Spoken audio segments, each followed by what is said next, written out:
Assalamualaikum warahmatullahi wabarakatuh. Perkenalkan, nama saya Muhammad Hasbi. Saya dari UIN Antasari Banjarmasin di Prodi PGMI.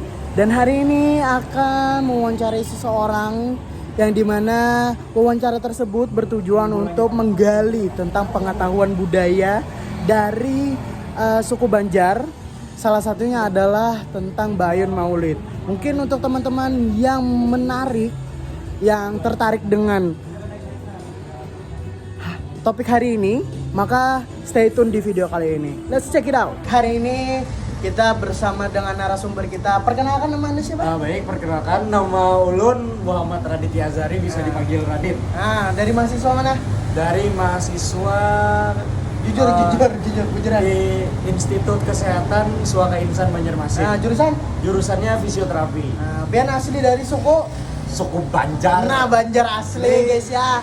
Hanya Lahirnya di Banjar. di mana tuh? Di Rumah Sakit Bayangkara. Berarti Bayangkara guys ya. Jadi hari ini kita akan mempertanyakan beberapa pertanyaan mengenai budaya Bayun Maulid. Yang pertama, langsung aja ya Dita. Oke. Kalau usah banyak cincong, kami hendak bedum. Ya, kapan pertama kali Anda mengetahui itu? Pertama kali itu kalau ada dua. Yang pertama tahu tuh lewat TV, lewat Duta TV di Banjar waktu ada berita orang Maulid itu yang banyak. Bayun Maulid ya, tadi. Bayun Maulid. Yang kedua pas berjalanan di Parak Pasar Ramayana ada Pasar masjid. Lawas. Ya, sana tuh ada masjid Ganal tiganya tuh. Parak Kekalayan tuh. Masjid apa tuh? Masjid apa itu? Nah, intinya situ Parak Jembatan Tinggi. Nah, di situ ada orang Bayun Maulid Bahari lah. Ya, itu Bang. Terus pertama. di kalangan keluarga Bang, adakah pernah di memadai atau mempraktekkan langsung? Nah, kalau keluarga kebetulan untuk keluarga yang di Banjar nih lebih banyak menganut mazhab yang berbeda lah. Nah, ya. Karena yang keluarga lain ke Banjar itu pindahan, bukan asli Banjar. Hulu sungai. Hulu sungai, Ya. segala macam lah. Tapi sepengetahuan kamu nih, tahu ada tujuannya Bayun Maulid itu apa? Kamu emang gak ada tawar apa? Sebenarnya kurang tahu Bang, cuman kalau menurut saya itu ya kita beribadah sekaligus tetap melangsungkan tradisi. Berarti jadi tetap anak-anak yang lebih muda ini bisa tahu gitu akulturasi melalui budaya gitu. Ya, Akulturasi Gen Z. Islam. Ya. Jadi orang tua Gen Z itu juga tahu. Walaupun sekarang jarang ya terlihat. Tapi ini pertanyaan simpel Bang. Cuman kan mungkin bisa kasih tahu orang bahwasanya ayunan itu apa geram? Artinya Ayunan tuh lah, kalau bisa dijelaskan, ayunan tuh kalau di Banjar biasanya tuh dari kain. Kain yang ujung satu dan ujung duanya diikatkan ke atas. Jadi kan berbentuk seperti ini.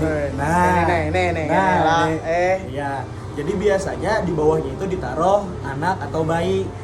Sinilah. Nah, karena biasanya kan emak-emak ini kan sambil bekerja di rumah. Iya, bujur. Jadi anaknya memasak ya lah. Iya, anaknya supaya kada rewel ditaruh di ayunan sambil dimaju mundurkan. Mana ayunannya tuh berarti kain apa tuh? Nah, di Banjar ini biasanya kain mun orang Banjar tuh tapi bahalai. Tapi bahalai Ngomong lawan. ada, tapi abah. Tapi abah lah kawan. Ya. Jadi terus nih sekarang melihat perkembangan teknologi sekarang, Dit. Kan mulai hilang tentang budaya-budaya yang ada tuh lah. Menurut kamu itu sudah mulai hilang kah atau masih terjaga di kampung kamu deh? Kampung kamu mana?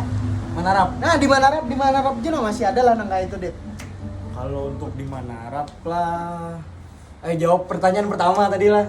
Apa pertanyaan pertama tadi? Ada yang di Manarap nih. Itu masih terjaga lah. Tentang budaya ini ya, Bayun Maulid ini masih ada kah atau dasar bujur hilang kah? Sepengetahuan nih kamu kita. Jadi selawas aku nih di Manarap berapa tahun, sekitar 15 tahunan.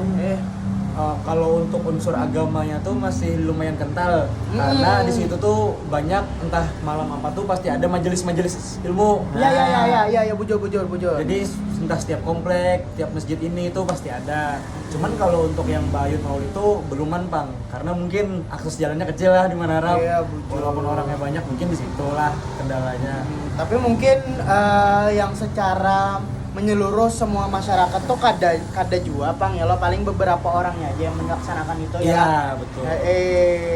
Terus menurut kamu nih, ini pertanyaan terakhir, menurut pandangan kamu untuk melestarikan budaya yang seperti itu atau budaya-budaya yang lainnya itu kayak gimana caranya? Kalonya menurut aku budaya tuh bisa kita lestarikan berkeseimbangan sama teknologi yang maju. Oh iya, Jadi budaya tuh kadang melulu bisa disebut kuno. Kita bisa juga mengembangkan budaya, tapi masih dalam batas wajarnya dengan zaman modern. Jadi orang nih nggak kada malu kayak itu menjalankan budaya. Karena menjalankan budaya ya kayak orang kampung ya. Ya. Berarti bisa lah caranya itu teman-teman, menurut Radit nih, kita ulang lagi.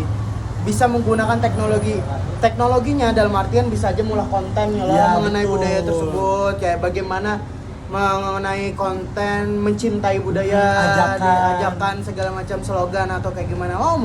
Mungkin itu aja yang dapat kami sampaikan dan kami berikan ya kepada kalian yang menonton video ini. Saya Muhammad Tasbih, Saya Muhammad Raditya Azhari. kami izin pamit. Wabillahi taufiq wal hidayah. Assalamualaikum Warahmatullahi wabarakatuh.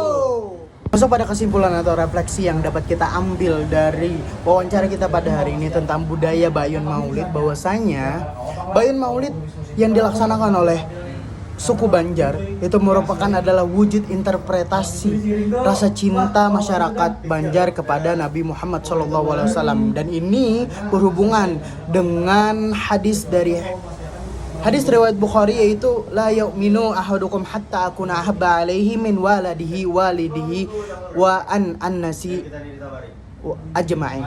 Bahwasanya mencintai Rasulullah itu adalah bagian dari iman. Terus dari sisi hukum Islam, pelaksanaan Bayun Maulid itu dapat masuk dalam kategori urf hasan, teman-teman, atau kebiasaan baik yang tidak bertentangan dengan syariah, karena selagi tidak bertentangan dengan syariat dan juga tidak memiliki unsur syirik di dalamnya, maka sah-sah saja untuk dilaksanakan.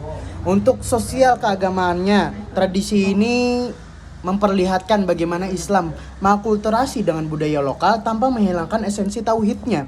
Masyarakat Banjar juga suku Banjar menjadikan budaya sebagai media dakwah, teman-teman. Adat bersendikan syara bersendikan kitabullah. Seperti itu. Dan juga untuk refleksi hukumnya di dalam Islam, tradisi ini menunjukkan fleksibilitas Islam dalam menerima budaya lokal.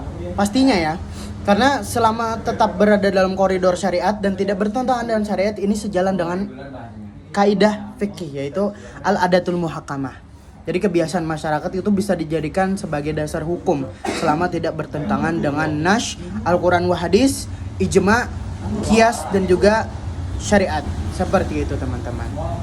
Dan bukan hanya Bayun Maulid ini bukan hanya ritual adat semata, tapi sebagai manifesti kultural dari suku Banjar dan menunjukkan juga bagaimana Islam dan budaya dapat berjalan seiring melahirkan harmoni antara syariat, adat, antara cinta Rasul dan identitas Banjar itu sendiri. Mungkin itu aja yang dapat saya sampaikan. Wabillahi taufiq wal hidayah.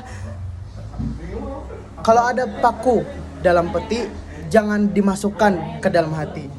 Kalau ada kata-kata yang menyakiti, jangan dimasukkan ke dalam hati. Wabillahi taufiq wal hidayah, waridha wal inayah, ihdinas siratal mustaqim. Assalamualaikum warahmatullahi wabarakatuh. Ama hasbi, ama signing up.